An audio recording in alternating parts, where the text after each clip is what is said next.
When you hear the word scam, what's the first thing that comes to your mind? Maybe a Nigerian prince emailing you about a hidden fortune, or a stranger asking for gift cards, or someone promising you love only to disappear with your money. But In total, how much money did you end up sending to him? I sent him, according to what Catfish calculated, I sent him $250,000 through Bitcoin, and I sent him the 2.5 million with checks.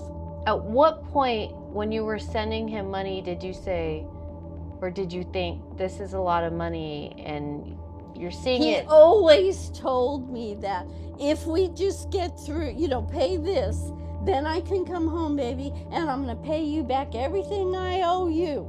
We just have to do this one thing. And then we do that one thing, and they would come up with something else. So by the time it got to the fifth time, I'm like, James, they are never going to let you go. They are always going to come up with something else. This is stupid.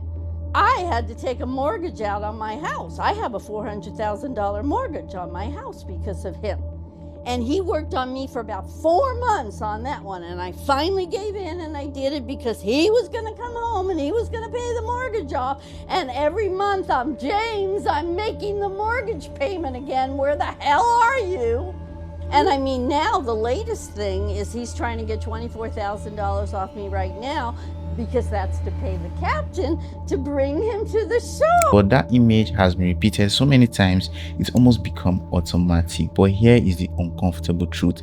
That stereotype is kind of misleading, because while Nigeria is often blamed for most of the scams happening in the world, the biggest scams in the world are not actually happening where you think they are. Scams today are no longer a small-time operation. They've evolved into a global ecosystem powered by technology, psychology, and sometimes even governments, because in 2024 alone, fraud losses in the United States reached about $12.5 billion, and that was just one country alone. I'm in the process of having to sell my house and reorganize my life. I've got maybe 2 or 3 months worth of usable cash left, and that's it.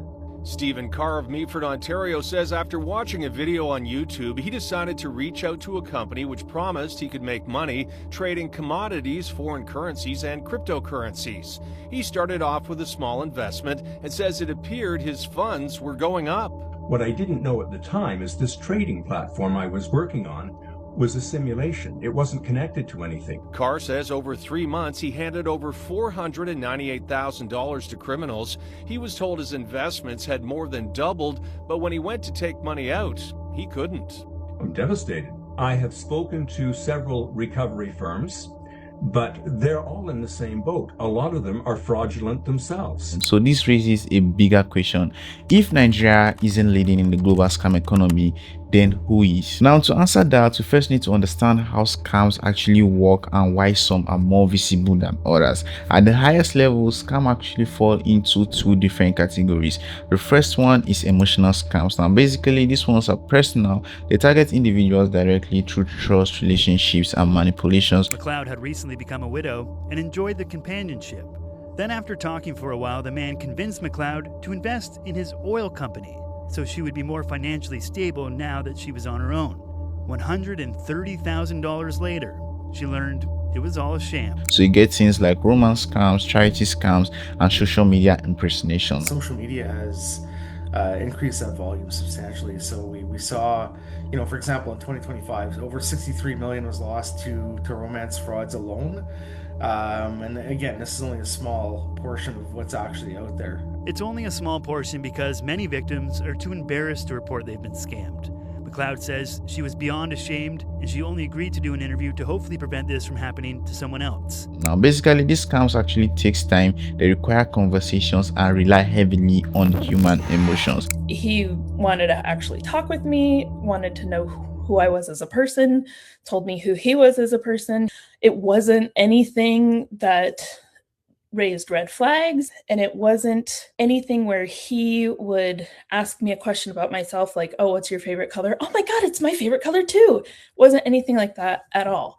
Like, we didn't have everything in common. We didn't have like all of these things that we liked together. It was just 2 people meeting who did share some similarities, but still had their own unique individual lives. So that was my first big confusion, because he started out as a real person. The second category is actually systematic scams. Now, these ones are industrial. They target system, companies, institutions, things like bank hacks, ransomware attack, investment fraud, and corporate phishing. Now, basically, these ones don't rely on emotions. They rely on skill, automation, and technical skill.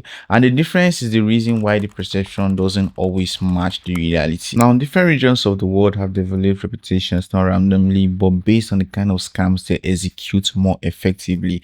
India, for example, has become widely associated with tech support scam. You get a call saying your computer has been hacked, or there's a suspicious activity on your bank account. I was scammed out of $13,000 this weekend. I was out shopping, doing the dilly-dallying at Home Goods and Michael's and Target and TJ Maxx, and just trying to get stuff for Christmas and the holidays. And I get a text message from my bank saying, hey, did you just have this transaction in Home Goods? I'm like, yeah, that was me. This was the amount. Yep, was me. Right after that, I got a phone call, and they were like, hey, you sent a text message in regards to this Home Goods transaction. We just want to confirm, yes, this is you. No, it was not. I'm letting them know, yeah, I responded to the text message. Yes, it was me. They said, okay, thank you so much for confirming. They said, well, what about this transaction for $3,000? I'm like, what do you mean $3,000? No, baby, I'm spending like $200, $300, not $3,000. No, that's not me. I said, okay, the $3,000 is not you. What about the $2,000? There's also one for $6,000. I'm like, what do you mean? I'm not attempting these transactions. All I'm doing are these little transactions that are at Michael's. None of them exceed $300. So no, that's not me doing these other transactions. They're like, okay, we're going to go ahead and do what we need to do in regards to your account. And I said, okay. 2 hours later, I get another phone call from my bank, which was actually my bank. And they're saying, okay, these transactions for $2,000, $3,000, not even mentioning the smaller transactions that I had just did. My actual bank said, we never called you today. We are calling you about these $1,000 transactions. We never would have called you for these other transactions. This is usual for you. They said, man, we never called you today. And they're like, okay, what did they say to you? I said, they're saying everything that people usually say.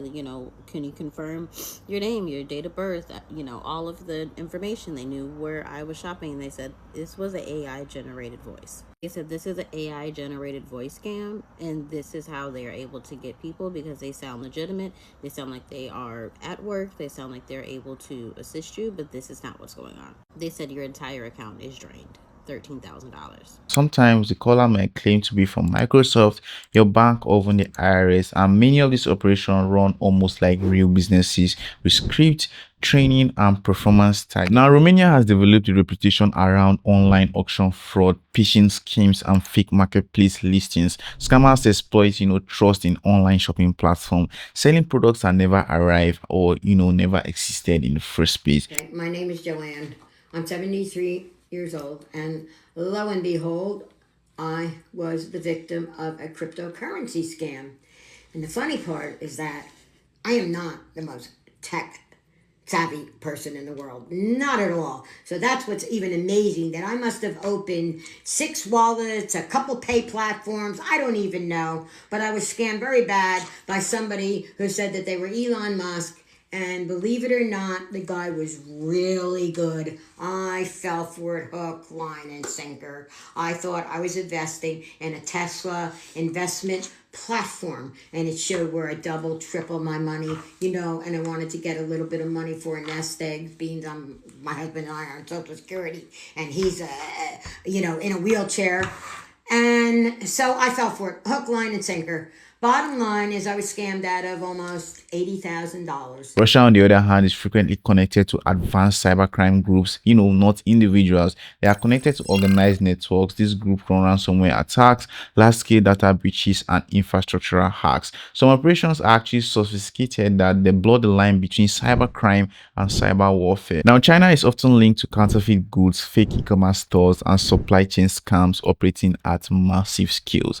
The Philippines has also been known for voice-based scam operations and financial impersonation schemes, many structured like proper call centers. And even the United States plays a major role in the global fraud ecosystem, not through street scams, but through investment frauds, insider scams, and identity theft networks. So where does Nigeria actually fit into all this? Now, basically, Nigeria is most strongly associated with romance scams, and romance scams are kind of different. Now, basically, they are not fast, they are not automated, they are built on trust, conversations, and emotional manipulation. 74-year-old Lynn McLeod thought she was too smart to fall for a scam, but an innocent interaction on Facebook last spring turned into a months-long relationship with a man.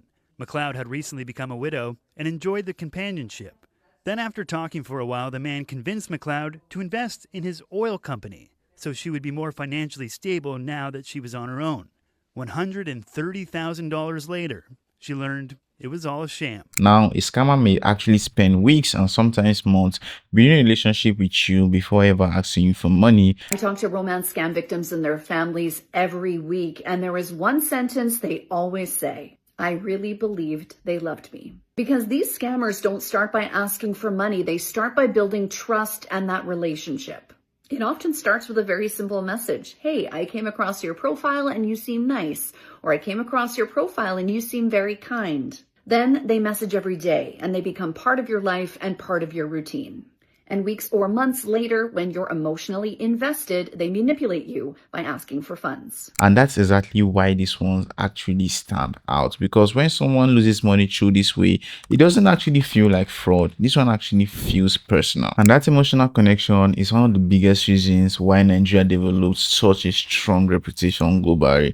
But here's where things actually become, more complicated. Now, there's a major difference between visibility and skills. Romance scams are highly visible. When an individual actually loses money in romance scam, they often report it, tell their story publicly or go to the authorities. But when a corporate entity loses millions in a cyber attack, many of those companies actually stay silent because admitting they were hacked can damage trust, hurt investors, and make customers question their security. So while Nigerian scams are often more visible, other countries may be responsible for, the larger losses that never actually become public. And one of the best examples of this happened in 2016. And basically, a hacking group known as the Lazarus Group, widely believed to be linked to North Korea, targeted the Central Bank of Bangladesh using the Global Suite banking system. The hackers attempted to steal nearly $1 billion. Yeah. $1 billion. Now, most of these transfers actually failed due to mistake, typo errors, but one transfer actually succeeded, which was $81 million. And to be fair with you, this money completely disappeared. The money was routed through accounts in the Philippines, then loaded through casinos in Manila. At that time, casinos kind of had a weak anti-money laundering control. Once the money became a gambling chip, tracing it became extremely difficult. Now, this one wasn't a romance scam. This wasn't an emotional manipulation kind of thing. This was actually precision, planning, and exploitation of a global financial system itself. Now let's compare that to a typical romance scam. A romance scam may steal thousands of dollars, maybe hundreds of thousands in extreme cases, but a simple cyber attack can steal tens of millions and sometimes hundreds of millions in one operation. And the numbers actually reflect the reality. In 2024, romance scams in the United States accounted for around $824 million in losses, but total fraud losses reached, should I say $12.5 billion. So the obvious question becomes, where did the rest of the money actually go? Now, basically, that gap is filled by corporate fraud, cybercrime, investment scams, phishing operations, identity theft, and organized financial crime. Which means when people actually call Nigeria the scam capital of the world, they often focus on the most visible scams, not necessarily the large and most profitable ones. Because the biggest scams today really look like scams. They look like business transactions, investment opportunities, software updates, bank notification, and legitimate emails. They operate quietly inside systems people trust every single day, and that's what makes them dangerous. So yes, Nigeria is part of the global scam ecosystem, but calling it the scam capital of the world oversimplifies a much larger and a more complicated reality, because the real scam economy is kind of global. It actually searches across borders, industries, and should I say institutions. And until people actually understand that, we'll keep focusing on the most visible players while the largest operations continue to hide in plain sight. If you like this video, do want to like, comment, and also subscribe for more videos like this. I'll see you in the next one. Thank you.